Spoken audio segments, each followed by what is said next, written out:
નમસ્કાર દર્શક મિત્રો, હું જપન શાહ કાનમ એક્સપ્રેસ ન્યૂઝમાં આપનું સ્વાગત છે। જોઈએ આજના મુખ્ય અને મહત્વના સમાચાર। લસકાણા પોલીસ સ્ટેશનની નોંધપાત્ર કામગીરી 16.42 લાખથી વધુનો પ્રોહિબિશન મુદ્દામાલ ઝડપી પાડ્યો। સુરત શહેર પોલીસ કમિશનર વાબાંગ જામીર સાહેબ, અધિક પોલીસ કમિશનર બલરામ મીણા સાહેબ તથા ઉચ્ચ અધિકારીઓના માર્ગદર્શન હેઠળ લસકાણા પોલીસ સ્ટેશન દ્વારા પ્રોહિબિશન વિરોધ અભિયાન અંતર્ગત મહત્વપૂર્ણ સફળતા પ્રાપ્ત કરવામાં આવી છે।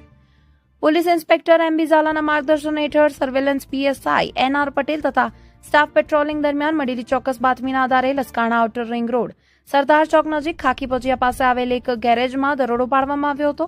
દરોડા દરમિયાન ભારતીય બનાવટના વિદેશી દારૂ અને બિયરની કુલ 1532 બોટલ અને ટીન, જેની કિંમત 3,42,223 થાય છે। તે ઉપરાંત 2 કાર તથા 5 મોબાઈલ ફોન સહિત કુલ 16,42,223 નો મુદ્દામાલ કબજે કરવામાં આવ્યો છે।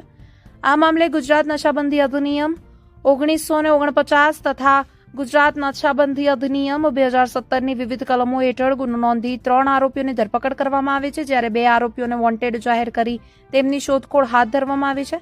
લસકાણા પોલીસ સ્ટેશનની આ ઝડપી અને અસરકારક કામગીરી પ્રોહિબિશન વિરુદ્ધ ઝુંબેશમાં મહત્વપૂર્ણ સાબિત થઈ છે।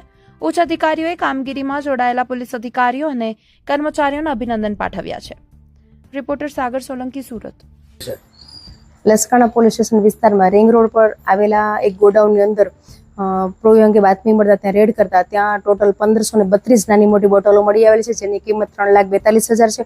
ઉપરાંત 2 ગાડી અને મોબાઈલ, આ બધું મળીને 16,42,000ના મુદ્દામાલ સાથે 3 આરોપીને પકડી પાડેલ છે। માલ ગાડીમાં હતો, બંને ગાડીમાં હતો। ઉપરાંત જે પાછળ કેબિન જોઈ રહ્યો છે, કેબિનની અંદર હતો અને કેબિનની અંદર એક ચોરખાનું, અંદર નીચેની સાઈડ એક ચોરખાનું બનાવવામાં આવેલું હતું, તેમાં પણ એક અમુક માલ છુપાવવામાં આવેલો હતો।